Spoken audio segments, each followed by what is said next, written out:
Sahana vavatu sahano bhunaktu saha viryam karavavahai tejasvinavadhitamastu ma vidvishavahai. Om Shanti Shanti Shanti. Good evening and namaskars. We are studying Drg-Drśya-Viveka as our introduction to Vedanta, and we were on verse number 17. Let us chant from a little before that, from 15 onwards. Verse number 15. Drg-Drśya-Viveka. Drg-Drśya-Viveka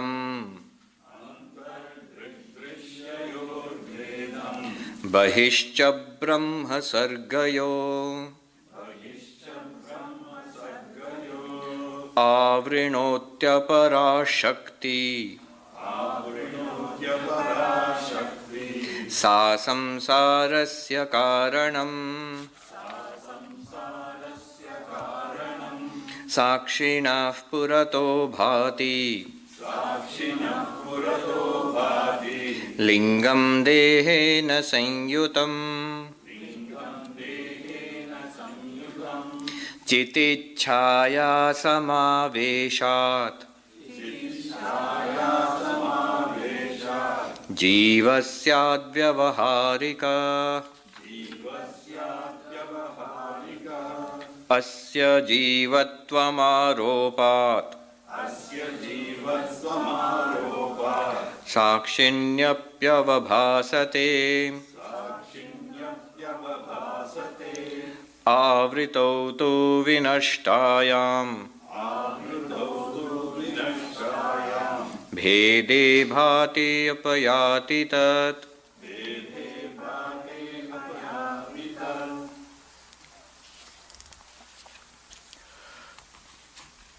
Advaita-Vedanta holds everything is Brahman. If everything is Brahman, then you are Brahman, I am Brahman, and everything that we experience is Brahman. And yet, we see nothing as Brahman. We do not see ourselves as Brahman. We do not see this world as Brahman. Brahman itself is just a concept which we hear about or read about. What happened? Where is Brahman hiding? A Swami I met in the Himalayas in Haridwar, Kankhal, a decade ago. He's a great teacher of Advaita who has passed on since. So he told this nice story about creation, this universe. You know, the Hindus believe in cycles of creation. There is creation of the universe, and then the universe exists and evolves and changes for billions and billions of years until the universe is destroyed, dissolved, goes back to an original state. And then again there is creation, and it goes on and on and on and on. There are worlds, universes without end. Now he told this very nice story about creation and hide and seek, a game of hide and seek. He says, right now we are looking for God. God is hiding. And we go around looking for God. God is playing a game of hide and seek with us. He's hiding. When the universe comes to an end, the term they use is pralaya. When the universe comes to an end, worlds will disappear, all life will disappear, galaxies, stars, planets, all will be destroyed and absorbed back into the primordial Maya.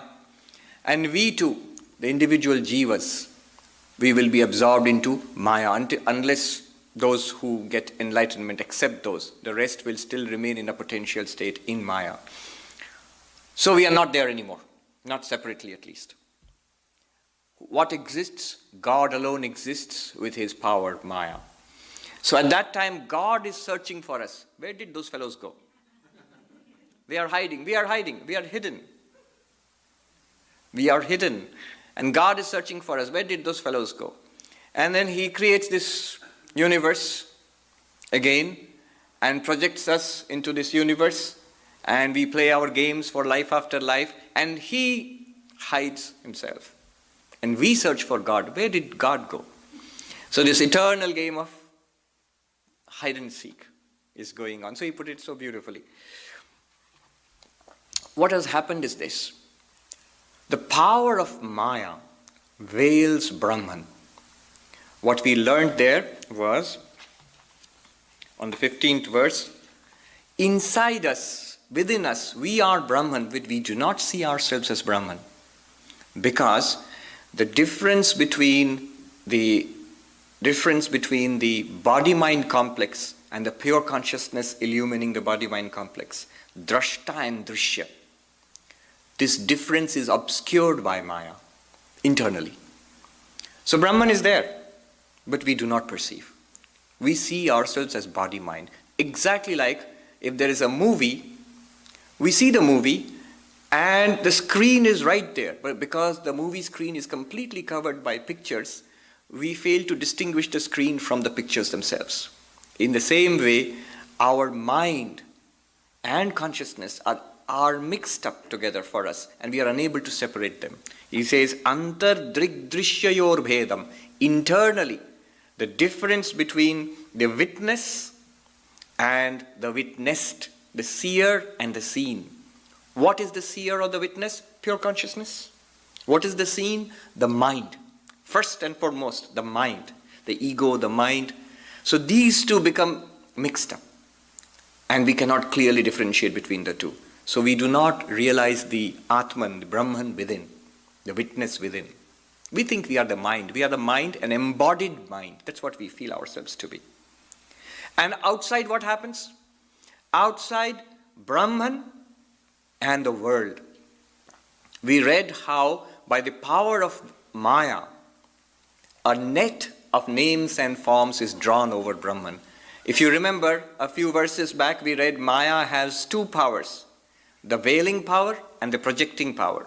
What is the projecting power? The projecting power of Maya is it casts a network of names and forms over Brahman. So Brahman, existence, consciousness, bliss, but what we experience is the world. So outside, Bahishcha Brahma Sargayo, Sarga is a term meaning creation.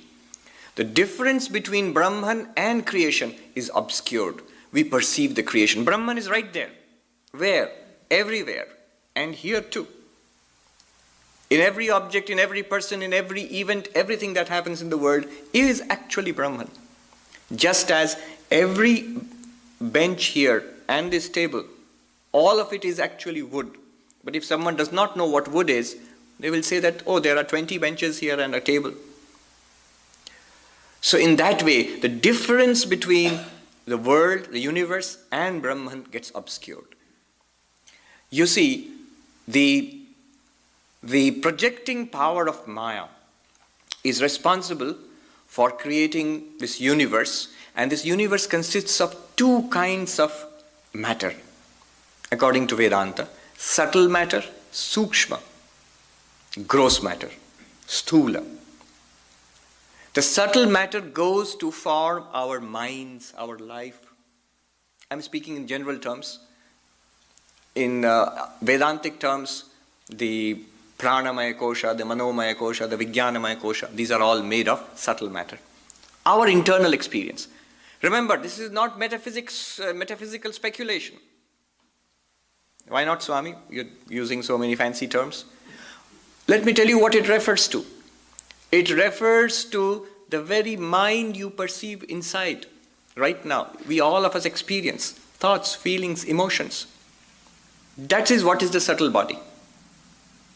So, it's just a name for what we are experiencing all the time. That is also a projection of Maya, subtle matter. And gross matter. What is gross matter? What we experience around all of us, the objective world. What we see, what we hear, what we touch and smell and taste, that's gross matter. Now, Brahman is existence, consciousness, bliss. Here is a point to understand. Everything, all these names and forms, all these forms of matter, subtle or gross, All of them borrow existence from Brahman. That is why this world seems to exist. All these names and forms, they don't float empty. They seem to have a solid, substantial existence. Existence is borrowed from Brahman. What borrows existence from Brahman? All the matter, subtle matter and gross matter, all names and forms. And another thing to understand is the subtle matter, our minds, they borrow not only existence from Brahman, they also borrow consciousness from Brahman. The consciousness aspect of Brahman, Chit, is reflected in our minds as Chidabhasa. We have gone through this, I'm just repeating it. Consciousness aspect of Brahman is reflected in our minds as Chidabhasa. Again, no speculation. Right now, are we not aware? Are we not sentient? I hope you are aware. Vedanta has a soporific effect. So, I hope you're aware. So, we are aware. That sentience which we feel right now is a reflection, is borrowed by our minds from Brahman. Just as a pot of water, in that water, the sun will be reflected as a little sun in the water. In the same way, Chidabhasa, literally meaning the shadow or appearance or reflection of consciousness. Subtle matter has that capacity to reflect consciousness. Consciousness being reflected in this subtle matter of our minds, awareness comes.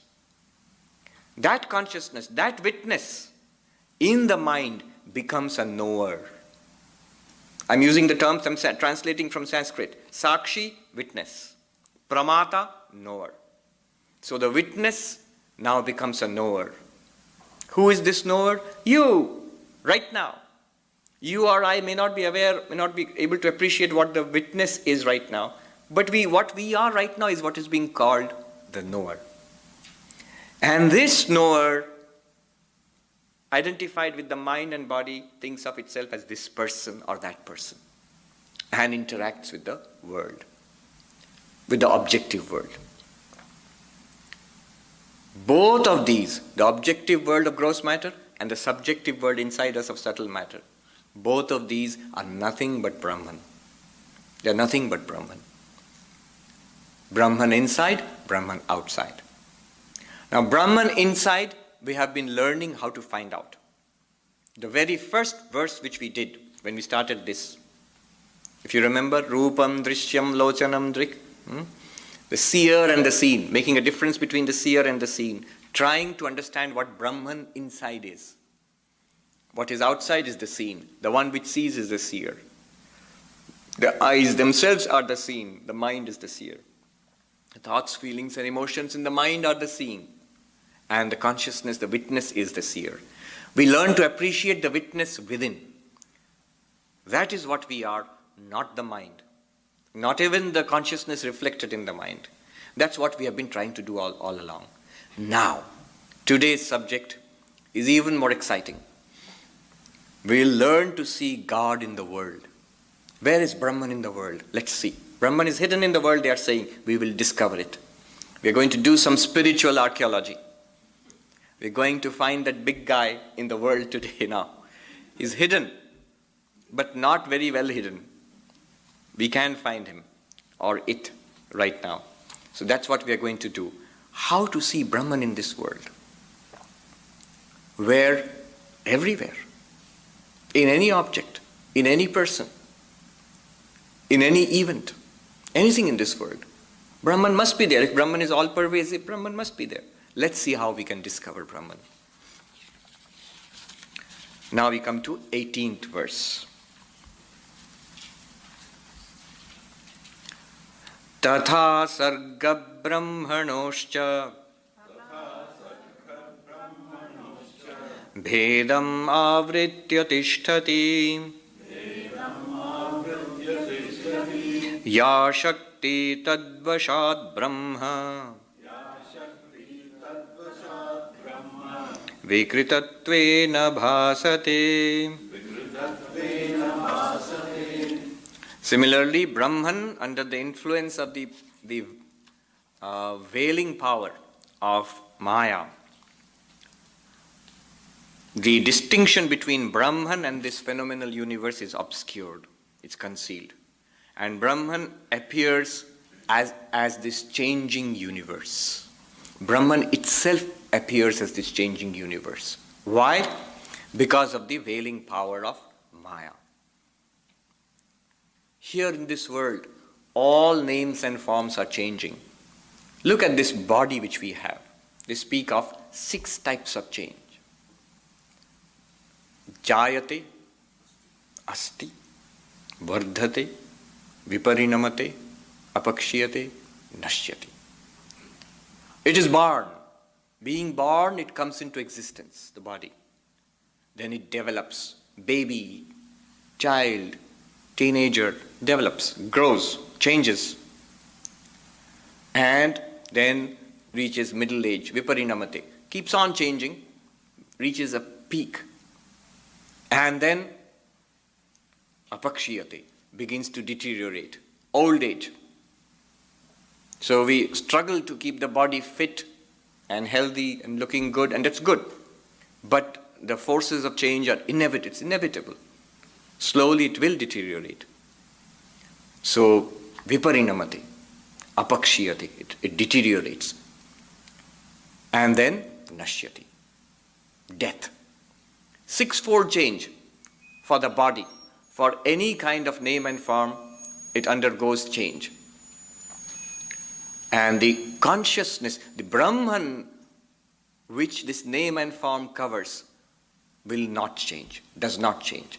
It is that Brahman, unchanging Brahman, which appears as a changing body, as this changing world. The 6-fold changes apply to the name and form. They apply to name and form, produced by Maya, by the projecting power of Maya. But Brahman, which is right there, does not undergo any change. It appears to undergo a change when it appears as this changing world. So you look at this verse. Similarly. Similar to what? Similar to the obscuration within, where we are Brahman, but we are not aware of it. Brahman and the mind are mixed up. The Atman and the mind, the witness and the knower. The witness appears as the knower within. We are unable to distinguish. Similarly, in the world, in the universe outside, Sarga Brahmana, Sarga, creation, name and form, this entire universe, this objective universe. And Brahman, which it really is, even now, right now, the difference, bhedam, the difference between the two. It is clear for the enlightened person. They know exactly how this is Brahman. They know exactly how this world, everything in this world is Brahman. It's as clear as day for them. One very enlightened teacher was asked, so how do you see Brahman in the world? How do you see Brahman in the world? Some kind of a vague light or something like that. Or some kind of concept, an awareness, a kind of knowledge. And he says, no. Do you know sometimes you see in the daytime you can see the moon in the distance, and on this other side you can see the sun blazing forth? He says, for me, Brahman is like the sun, and this world of names and forms is like the moon. In every experience, there is a name and form, but it is so clearly Brahman, everything. So to that extent, of course, they don't actually see it objectively through these eyes. It is that awareness, that knowledge which shines forth. Now, bhedam, the difference between the two is obscured. It's obscured by ya shakti, the power of Maya. Which power? The two powers are there, the veiling power and the projecting power. This is the veiling power. It obscures. Tadvashat Brahma vikritattvena bhasate. Because of that, Brahman appears as if changing. Brahman appears as the changing universe. The unchanging absolute appears as the changing universe. Swami Vivekananda puts it so beautifully and graphically. He says, this universe is the wreckage of the absolute on the shores of space, time and causation. The wreckage of the infinite on the shores of the finite, space, time and causation. And that infinite alone appears. It's not that it's really wrecked. Don't think that God has been shipwrecked. It's there absolutely untouched, as we shall discover. Let's go to 19th verse. Atrapyavriti-nashena vibhati brahma sargayo vedastayor vikarasyat sargena brahmani kvachit. Here too, when the obscuration, the covering, the veiling is destroyed, then the difference between Brahman and this universe becomes crystal clear, absolutely clear, shines forth clearly. And then you see vikara syat sarge. All change, all limitation, all creation and destruction are in name and form, in the objective world, in the world of forms. Natu brahmani kvachit, never ever in Brahman. It is strange. Right here is the absolute, and right here is this changing universe. The universe is created. Stars are born. From stardust, planets are created. Life evolves. And the drama of life, we have got human beings and our societies and our history. Tremendous activities going on here. Ceaseless change. And yet, right here, absolutely, there is no change in Brahman. Brahman is right here. This is the paradox. How do you reconcile the two? Logically, you cannot. What Advaita-Vedanta does is, it puts them into two categories. The changing world is put in the category of the relative, of the vyavaharika, of the mithya. The unchanging Brahman is put in the category of the absolute, the noumenon, the reality, satyam. What did I just say? It's like this. Can the desert be full of water and yet be dry? Can something be full of water and yet be dry? Well, not at the same time. If I say at the same time, well, at the same time it is possible in only one case. If one of the two is false. Suppose the water, there is an appearance, it's a mirage, and the desert is real. Then the two can coexist. And false water, a false oasis can coexist with a real desert. A false snake can coexist with a real rope. A false blue color can coexist with a colorless sky. That means water appears. It appears to be water. In reality, it is the dry desert. It's a mirage. And the two can go very well together. A false water will not wet even a grain of the desert sand. They can go together. It can be dry desert absolutely, and it can be false water. It can look like a venomous snake, it can be a harmless rope. But real water and a real dry desert cannot go together. It must be one of the two. In the same way, what Advaita Vedanta has done is that this changing phenomenal universe, Advaita gives it a lower grade of reality. And the unchanging absolute, Advaita gives it an absolute grade of reality. It is called Paramarthika Satyam. Absolutely real. Brahman. Existence, consciousness, bliss. And this changing universe, which we experience, is given a lower grade of reality called Vyavaharika Satyam, relative truth. It appears. You cannot deny that it appears. We experience it. And yet, it has a lower grade of reality. Why not the other way around? Seeing that we experience the universe, and we don't seem to be experiencing any Brahman right now. Why not this universe is real? Because the reality of the universe is borrowed from Brahman. The reality of this universe is borrowed from Brahman, just as the reality of the table is borrowed from wood. What do I mean by that? What do I mean by that? The table will not exist if the wood is not there. The weight of the table is the weight of the wood. There is no other substance in this table other than the wood. In the same way, this world would not exist without Brahman. The wood can very well exist as wood pilings or wood shavings, not be a table at all. In fact, it was not a table to begin with. And one day in the future, it will not be a table. But it will still be wood. So the wood, in fact, is more real than the table in the sense that it is the material out of which the table is constructed. It is the material cause. The material cause is the reality and the effect is the table. Wood is the reality and the effect is the table. In somewhat similar fashion, existence consciousness bliss is taken as the reality. And the name and form subsists upon. In philosophical language, it's called supervenience. It supervenes upon upon Brahman. The phenomenal universe supervenes upon the noumenal Brahman. Now, here too, atrapi avriti nashena, if we are able to overcome the veiling, that which veils the difference between the universe and Brahman, what will happen? The difference will become clear. The difference between the universe and Brahman. The universe and Brahman. Just like the table is right here and the wood is also right here. In fact, when we touch the table, we say touch wood. We don't say touch table, we say touch wood.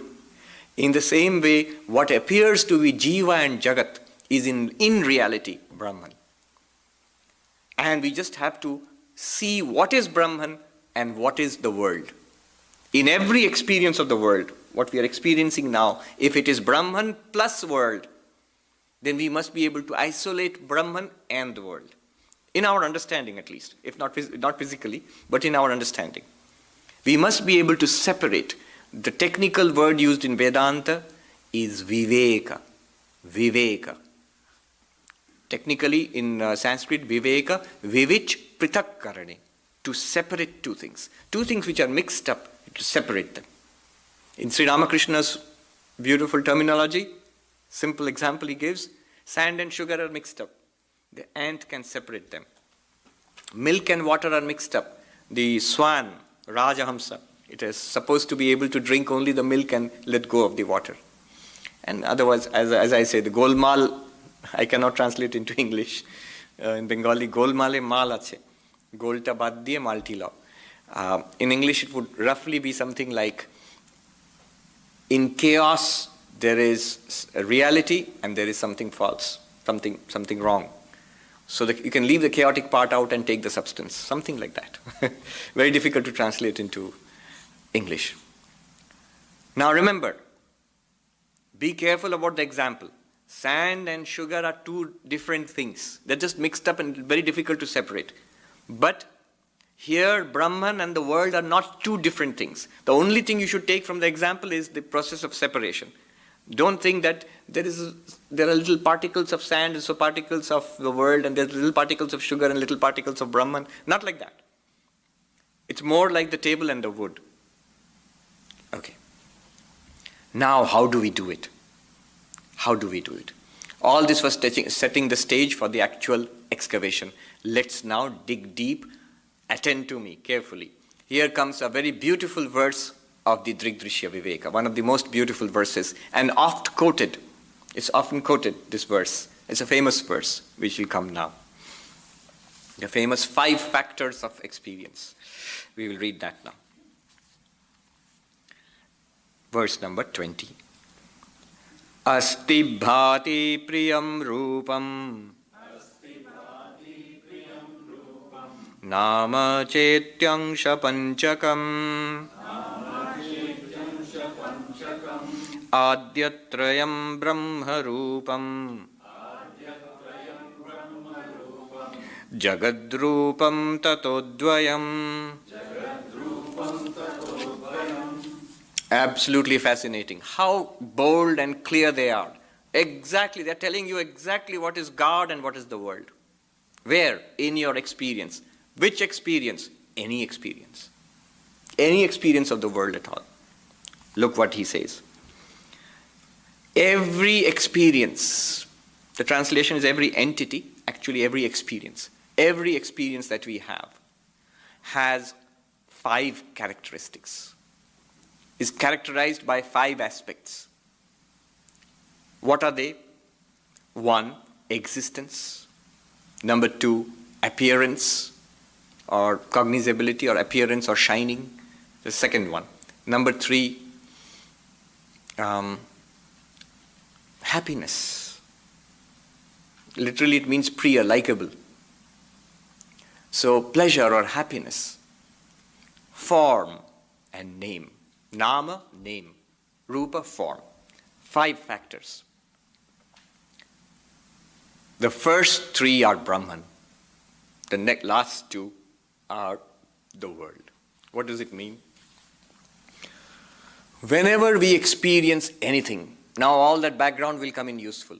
Whatever object we experience in the world is a gross object. As I said, gross matter is a gross object, what we experience, what we see. Not necessarily only see. What we see, what we hear, what we touch, what we smell, taste, anything in this world is a gross object. And this gross object, as I said earlier, has borrowed existence from Brahman, and therefore it appears to exist. Just as the existence of this table is actually the existence of the wood. What do I mean by that? If the wood did not exist, the table wouldn't exist. Not the other way around. If the table did not exist, the wood would still exist. It would be something else. In the same way, the existence of everything in this world. We experience every object. First thing we experience is, it is. When I experience the table, table is. That's how I experience it. When I experience the chair, chair is. When I experience the person is. Table exists, chair exists, person exists. That's how I experience. So that's the first thing I experience about anything. Every experience is characterized by existence. Second, every experience, in order to be an experience, must be in consciousness. Without consciousness, you cannot speak about anything. How can you have experience without consciousness? Awareness. Without being aware, consciousness must be there, awareness must be there, sentience must be there for experience to take place. So every experience also not only exists, the objects shine. I like that word, shine. Look at the word, not only the bulb chandelier shines, it obviously shines, but even like a humble thing, like a chair or a pair of slippers or shoes, it shines in the sense that you become aware of it. It shines in the light of your consciousness. So, bhati, it expresses, manifests, shines, it is known. Consciousness is there. Third, joy, pleasure, happiness. I know what question is going to come up, but wait. Let me just go ahead and finish. So there are things in this world which give us happiness, which we like. We like thing. Priyam means that which is like, which is dear to us. And thing is dear to us only if it makes us happy. Only if it gives us some pleasure or happiness. So that pleasure or happiness, that is also there in our experiences.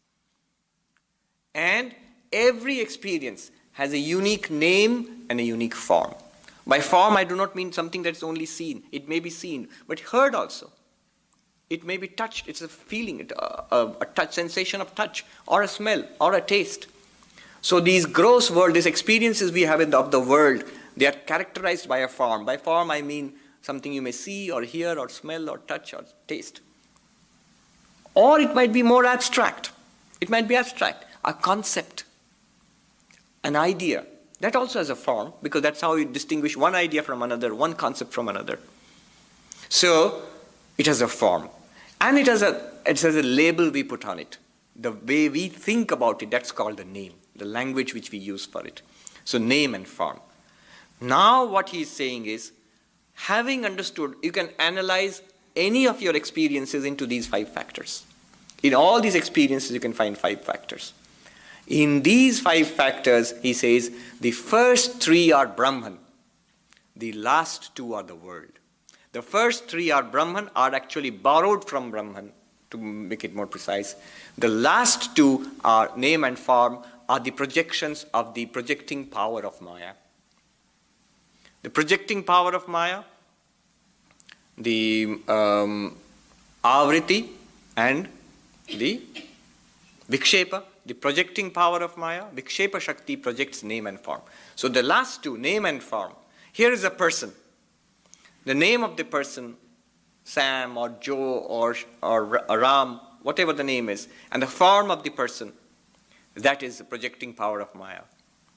The very existence of that person, the very fact that it is shining forth in experience, and the very fact that the person is dear to me, that happiness, the joy you get from it, is from Brahman. The existence of that person is borrowed from Sat, pure existence. The cognizability, the appearance, the shining forth, that experience we are getting, that is borrowed from Chit. And the joy or the dearness and that you like that person or the joy it gives you is borrowed from Ananda. Now you're getting impatient for the answer to your question. I hope the question is in your mind. I'm sure it is. The question will be, oh, but wait. We do not find pleasure or joy everywhere. There are things and people and objects in the world which scare us, which make us unhappy. So it's not that everything in the world is joyous or full of joy for us. Well, it's actually like this.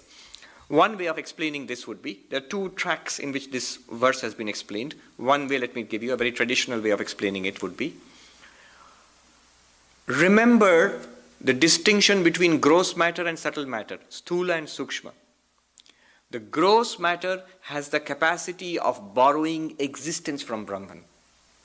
The gross matter has capacity of borrowing existence from Brahman. Therefore, this entire gross universe exists, seems to exist. Just as the name and form of the table have the capacity of borrowing existence from wood. In the same way, this universe has the capacity of borrowing existence from Brahman. What will borrow existence from Brahman? Any name and form. But there are special names and forms called subtle matter, sukshma, our minds, subtle matter, which borrow not only existence from Brahman, they can borrow consciousness from Brahman. So, consciousness is reflected in our minds as chidabhasa, the reflection of consciousness. No speculation. That's the awareness which we are feeling now. Each of us feels awareness in the mind. In his or her own mind, you feel awareness, sentience. That is the consciousness, chaitanyam, chit aspect of Brahman shining in our minds. Why not everywhere? Well, it's a bit like, I like to give the example of sunlight. Sunlight is reflected from all the surfaces, when we go out into the sunlight, you will see the houses and the garden and the rocks and the lakes. Everything is glass, everything is reflecting sunlight. Everything reflects sunlight. One. But only a few of them form an image of the sun. A rock or the wall will not form an image of the sun, but the glass will. The lake will. The pool of water or the bucket of water will form. So there are certain substances, it's an example I'm giving. There are certain substances which will not only reflect the light, but they will also form a little image of the sun. In the same way, there is subtle matter, sukshma, which will not only borrow existence from Brahman, but also borrow consciousness from Brahman. And that is our minds. So, asti, existence, where do you find it? Everywhere. Bhati, shining forth, awareness, where do you find it? Only in subtle bodies, in minds. Whose minds? Our minds. In fact, here is the distinction that Vedanta makes between living beings, jiva, and non-living jagat. Between the chit, between the sentient and the insentient. You remember how in biology class we had to make a distinction between living beings and non-living beings? What is the distinction between us, people, and the chairs we are sitting on, according to Vedanta? According to Vedanta, the difference is this. We are living beings, we are jiva, individuals, sentient beings. And these are insentient matter. What is the difference? The difference is, it is only a gross body. It's only a gross body. We have a gross body and a subtle body. The living being, this jiva, has a gross body plus a subtle body. So we have a living gross body and a subtle body inside, full of life and thought and emotion and memory and feeling, the sense of ego. All of this is part of our subtle body.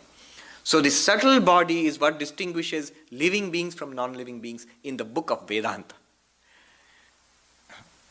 Life also belongs to the subtle body in Vedanta. Pranamaya kosha belongs to the sukshma sharira. So this is the distinction. So bhati, shining forth, awareness, sentient, that is possible only in the mind, in each of our minds. That's why we find the manifestation of consciousness in the mind, not anywhere else. You say, no, I find the manifestation of consciousness in my mind and everybody else's mind. You do not actually. Think about it. What do you experience? You experience, first of all, in a sentience, awareness in your mind. And with that sentient, aware mind, you use your sensory apparatus to look at the world, and you see certain beings, human beings, plants and animals around, which appear to be like you, sentient beings, but you do not directly experience their sentience. Let me repeat that. None of us experiences sentience anywhere, awareness anywhere, except in his or her own mind. So what about the person sitting next to me? Are you saying that person is not sentient? Are you saying that person has no consciousness? The person is a zombie? Are you saying that? No, I'm not saying that. But I'm saying that you are not aware of that person's awareness directly, the way you are aware of your own awareness. Never ever. The only place where we are aware of consciousness, where we get consciousness, is in our own minds. Third, bhati. Then third one, the question, happiness, pleasure, joy. It's only in a particular state of our mind that we experience joy. The same logic is being extended. All names and forms, everything in this universe borrows existence from Brahman. Only minds can borrow awareness, consciousness from Brahman. Only minds in a certain state can borrow joy or bliss from Brahman. That's why the only place where we experience happiness is in a certain state of mind. And Vedanta calls it a sattvic state of mind. Sattva guna is necessary for experiencing sukha, material happiness. Any kind of happiness, it requires the mind to be in a certain state of mind, in certain state. Sukha.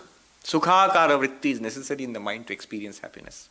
So, now what have I said? This is one explanation. Why we do not experience joy in all beings. If in every experience there is joy, why don't we experience it? The answer is this. Though existence, consciousness, bliss is everywhere, existence alone is manifest in everything. Existence and consciousness manifest only in our minds. Existence, consciousness, bliss manifest only in our sattvic minds, mind in a particular state, which we call happiness. That's one explanation. So, asti bhati priyam, existence, the shiningness and the joy, they are there, but they are not there then in all experiences. In only those experiences which are in the mind, which are joyous, we have all three. But otherwise, every experience will definitely have existence. So existence aspect is borrowed from Sat, consciousness aspect from Chit, and the priyam, likableness, the pleasure, is borrowed from Ananda. Satchidananda is reflected in our experience as Asti Bhati Priyam. Asti, the being of all things. Bhati, the shining forth of all things. Priyam, the pleasure, the joy we get in life. And Nama Rupa. This is the distinction between Brahman and the world. Now, here I would like to make a point. It is not that there are two things, one Brahman and one world. It's not that there is one absolute and one phenomenal world. It is only one thing. It is one thing. Brahman alone is appearing forth in all these ways. This distinction we have to make in our mind to recognize that unchanging Brahman in and through all our experiences. Then what happens? The enlightened person then, the person who understands this, focuses on the Asti Bhati Priyam, focuses on the existence, consciousness, bliss in every experience. The name and form become secondary to that person. That's why you will see in the lives of all great enlightened persons, all saints, anybody who's spiritually advanced, they seem to look upon everything with an equal vision. They are not chasing pleasure, they are not afraid of pain. They do not favor their friends, they do not hate their enemies. They find the same, they will say, the devotee will say, the same Lord in all beings, the same asti bhati priyam in all experience. And what they are claiming here is, it's always available. And in every experience. What is happening is, we are looking only at the name and form. We are not noticing the existence consciousness bliss. We are not noticing the asti bhati priyam. What they are inviting us to do is, in every experience of the world, notice, become aware, take the attention away from the name and form towards the existence. This exists and this exists and this exists. Instead of thinking of it as a microphone, as a table, and as a scarf, think of it as existence with the name and form of a table, as existence with the name and form of a microphone, as existence itself with the name and form of a scarf. That's what Vedanta is asking us to do. It is not that we think of a wave with water. There's water in the wave. Vedanta is asking us to say that, look at the water itself. Water is appearing with the name and form of the wave. Imagine all of this as an ocean of existence. Everything around. It is, in fact. You just have to, it's a new way, a strange way of looking at things. We are surrounded by an ocean of existence here. And in this ocean of existence, just like the Pacific Ocean, which is an ocean of water, there are waves, big waves and small waves and surf and bubbles. In the same way, in this ocean of existence, there are chairs and tables and people. Some are moving around, some are not moving around. There is this entire, there are planets and atoms. All of them are names and forms. The reality is existence. What are you? You are also existence. That existence does not change. What changes are the names and forms. It was existence alone, which appears as the wood, as a tree, as a table, as a broken table. It's the same existence. So, this is what they are asking us to do. Now, how do we do it? This is the concept, the theory behind it. What you have to do is, first listen to this carefully, read it repeatedly, so that you understand what they are trying to say, then clear out all doubts through reasoning. Shravana, manana. Now, after understanding this, once we begin to get a glimpse of what they are talking about, remember, it's nothing very vague or abstract. You see, this is the most clear thing that we have all the time. But amazingly enough, Swami Vivekananda used to call it the open secret. Very beautifully said. The open secret. It's right there. God is hidden, but hidden right in plain sight. Right in plain sight. It's hidden right here. Within us and outside us. Hidden right here. But we don't notice. We don't look. Look. Swami Vivekananda put it very forcefully. Do not seek him, just see him.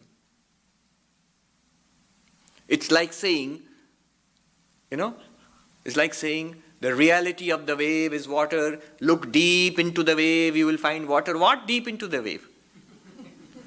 Deep in the wave, in the middle of the wave, on the top of the wave, up above it, below it, it's all water.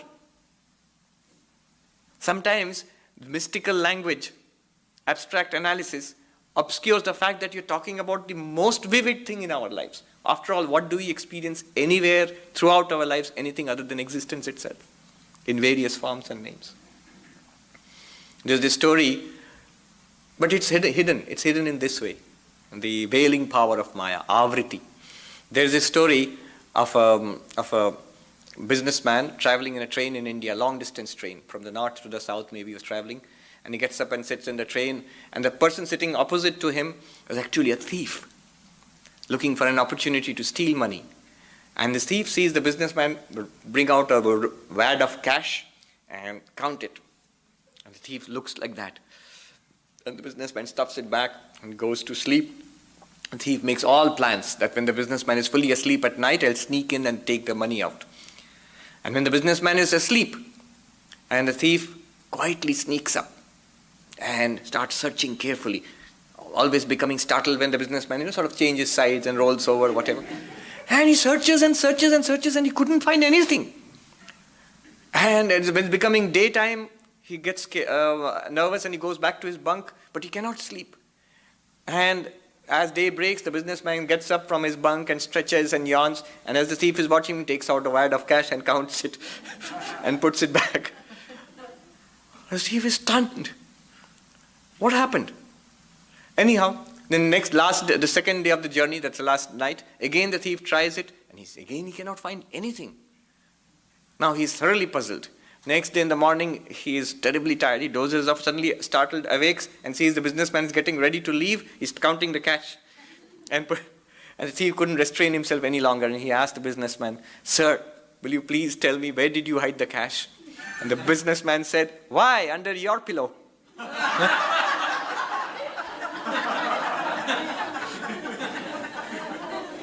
Under your pillow, the last place you'll ever think of looking. You're trying to get cash which you already had. It was in your pillow itself. That's where God has hidden himself. Right in front of our eyes. Right here. Now, how do we discern this? This is what we learned today. But how do you make it a living reality? It's difficult to wrap our minds around this thing. But once you do, how do you make it a living reality? How do you get benefit from it? How does it help you to overcome suffering and sorrow in life? So for that purpose, there's something called nididhyasana, the process of assimilation. The truth which we have heard, which we have understood. The second part is vital. We must understand first. Having understood that, make it a living reality. There are techniques. There are 6 techniques which we shall learn in the class. I think we have it next week, the class next week. So we shall start those techniques. How do you assimilate this truth? How do you practice it moment to moment? Those techniques will come. And as I say, people, when they hear about this, they say, "Oh, that's the real thing. Let's jump ahead to that." No, you cannot jump ahead. It's like if the physics professor teaching you physics, quantum mechanics in UCLA, and he says the main thing is think deeply about it and you will get it. And if the student says, "Okay, so thinking deeply about is the main thing, so I'll bunk all the classes, I will not read any books, I'll sit quietly and think deeply about it." You'll never get it that way. You have to attend the classes, you have to read the books, you have to put in a lot of thinking, and then sit quietly and dwell on it, it will come to you. And it will come. That part is not so difficult. And so the techniques we will take up next week. Let's take up questions before we end. All right, there are 2 questions. How would you answer this from the Vedanta point of view? If there's a tree in the forest and there's no sentient being there, will it make a sound? If the tree, it's an old question in philosophy. Yeah. So if a tree falls in a forest and there's nobody to hear it, does it make a sound? Yeah, well, let's just put it very simply. Actually, it's a question that is used for distinguishing between realism and idealism. But from Vedanta point of view, you can take a very realistic answer also. If you take, let me give you a technical answer. If you take the basic approach of Srishti-Drishti-Vada, the Lord creates this universe with the power of Maya. So, the tree falls, and just like obeying the laws of physics, waves are generated. Now, they are not called sound until somebody hears them. Obviously, waves are generated when any physical object falls. So, it becomes a sound only when a sentient being hears it as sound. But the physical part of it is still there. So, it's a very realistic explanation, and Vedanta has no objection to it. Vedanta is often confused with idealism. The world is not there in the mind of the observer, as an idealist would say. The world appears in Brahman. Both the observer and the observed appear in Brahman. What you call the mind of the observer is subtle matter. What you call the observed universe is gross matter. The same Brahman appears as the observer and the observed. Swami Vivekananda puts it beautifully. He says, one alone exists. It appears as nature, soul. So in that one, this universe is appearing. The question. We'll come to you first. Swami, I'm just trying to reflect on the lesson itself. So you mentioned you started with experience and you broke it down into those 5 elements. 5 elements, yes.